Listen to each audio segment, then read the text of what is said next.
Bonjour à tous. Ici la Sentinelle, jeune d'Afrique et du monde. Un fils, un frère, un ami, un père et surtout un époux en devenir.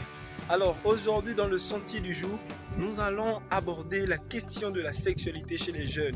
Cette fameuse question que nous avons laissée en suspens dans cette première vidéo que nous avons publiée après la bande-annonce, qui traitait de comment les jeunes, surtout ceux qui ont une certaine foi, devaient vivre leur sexualité avant le mariage, tout en sachant qu'ils ont au moins 15 à 20 ans comme ça, entre le moment où ils découvrent leur sexualité, le désir sexuel, jusqu'à leur mariage, tout en sachant que la masturbation est un péché et que les rapports sexuels aussi sont un péché. Alors, aujourd'hui, nous allons y répondre. Mais pour y répondre, je vais vous partager mon expérience de la sentinelle. Je suis jeune d'Afrique et du monde, j'ai 24 ans et dans mon expérience à moi, ça fait 7 ans par là que j'ai découvert ma sexualité et donc du coup, il fallait que je puisse trouver un moyen de vivre avec. Alors, ce qui a marché pour moi, c'est que au lieu de fuir cette sexualité-là, il fallait que j'aille à la rencontre de ma sexualité. Il fallait que je sache ce que j'étais en train de vivre. Alors, qu'est-ce que j'ai fait? Avant même d'avoir la moindre petite amie que ce soit, j'ai commencé à m'intéresser à la question. J'ai commencé à chercher à savoir c'est quoi vraiment la sexualité. Qu'en est-il vraiment de la sexualité en dehors de ce qu'on nous a appris à l'école? Donc je suis allé sur internet, j'ai fait des recherches, je suis tombé sur un docteur qui s'appelle Docteur Issimo, avec une émission qui s'appelle Parlons peu, parlons sexe, et qui partage beaucoup d'expériences et d'informations sur la sexologie. Cette science qui nous permet de gérer nos émotions sexuelles. Et c'est grâce à ces éléments-là que j'ai pu analyser tous les avantages et les inconvénients auxquels je m'exposais et comment je devais affronter ma vie. Parce que selon mes croyances, selon ma foi, je parle de foi et croyance, je ne parle pas de religion, je parle de foi et croyance et de ma décision. J'avais décidé tout simplement de m'abstenir, d'éviter tout rapport sexuel avant le mariage. Enfin, du moins, pas avant le mariage, je m'étais dit, pas de rapport sexuel tout court. Maintenant, pourquoi est-ce qu'on va parler aujourd'hui de rapport sexuel et surtout de désir sexuel?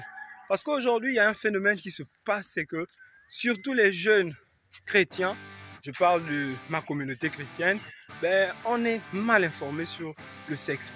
Le sexe a été diabolisé par certaines croyances et c'est la raison pour laquelle on fait cette vidéo pour y répondre. Le pasteur Marcelo, dans l'une de ses prédications, a dit ceci: jeune homme, jeune femme, on ne se marie pas pour ouvrir un groupe de prière. On se marie parce que son partenaire l'attire sexuellement. Pourquoi on l'évoque aujourd'hui? Parce qu'aujourd'hui, nos frères et nos sœurs évitent d'aborder la question du sexe parce qu'ils se disent que c'est un péché. Parce qu'ils pensent qu'avoir des pensées bizarres ou des pensées sexuelles est un péché. Mais laissez-moi vous dire une chose fondamentale que vous avez peut-être oubliée. C'est qu'en troisième, au CM2, au collège, on nous a appris la reproduction. Le premier principe de la reproduction, c'est que une fois que l'appareil génital de la femme et de l'homme rentre en fonction, il y a certaines périodes avant, soit chez l'homme, la production des spermatozoïdes, ou chez la femme, la production des ovaires. Vous êtes d'accord avec des ovules par les ovaires? Vous êtes d'accord avec moi? Je ne vous apprends rien. Maintenant, ce qu'on a oublié de nous apprendre, ou là où nous manquons d'informations, c'est que une fois que les spermatozoïdes sont pleins dans la bourse, donc dans les testicules chez l'homme, et que l'ovule est présent, a été libéré par les ovaires, le cerveau va entamer la deuxième partie de la reproduction. Le cerveau va libérer ce qu'on appelle des hormones de plaisir, qui vont naturellement provoquer chez l'homme et chez la femme le désir sexuel. Vous aurez l'impression de vous sentir plus attiré par les hommes, plus attiré par la femme.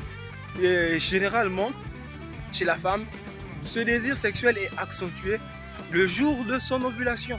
C'est la raison pour laquelle vous constatez que lors de l'ovulation, ou la période de l'ovulation, sa température est plus chaude et elle a même sa voix qui devient de plus en plus fine. Pour certaines filles, il y a même apparition de boutons sur son corps parce que le cerveau vient de libérer des hormones liées à la reproduction qui doivent naturellement pousser le corps vers un partenaire pour se reproduire, pour que la deuxième partie de la reproduction puisse s'effectuer. Donc, en tant que jeune ou en tant qu'être humain, lorsque nous ressentons le désir sexuel, les gars, ce n'est pas le diable. Ce n'est pas aussi des pensées maléfiques. Je ne vous parle pas de convoitise, je vous parle de désir sexuel. Je vous parle de cette manifestation corporelle où vous avez l'impression que votre corps brûle et que vous êtes très sensible à tout ce qui est féminin ou tout ce qui est masculin du corps du sexe étranger. C'est une période qui arrive chez tout le monde. Et quand vous êtes conscient de cela, ben vous savez contre qui vous êtes en train de lutter. Et en ce moment-là, vous serez vous-même, parce que le cas il est différent. Il y a certaines personnes, pour bien gérer leur désir sexuel, qui sont obligées de s'isoler quand cette période arrive pour ne pas commettre des bêtises. Ben, ils s'isolent. Pour d'autres, ben, il est obligé parfois de s'exposer. Tout dépend de la psychologie personnelle de chacun. Donc, je vous invite, jeunes, à vous documenter, à vous informer sur la question du sexe avant de prendre les moindres décisions que ce soit. Parce qu'il y a des gens qui ont pris des décisions, oh non, je vais m'abstenir devant les hommes et devant Dieu, mais derrière, dans la vie courante, ils font autre chose. Pourquoi? Parce que leur décision n'a pas été pesée. Et du coup, ce qu'ils ont rencontré dans leur sexualité leur ont empêché, ne leur ont pas permis de pouvoir supporter. Et dehors, ils font tout et n'importe quoi. Donc, documentez-vous sur la question et documentez-vous sur toutes les questions qui vous passionnent et qui vous intéressent. Parce que, comme l'a dit la Bible et le Seigneur, mon peuple périt faute de connaissance. C'était la sentinelle jeune d'Afrique et du monde. Un fils, un frère, un ami, un père et surtout un époux en devenir. Au revoir les gars.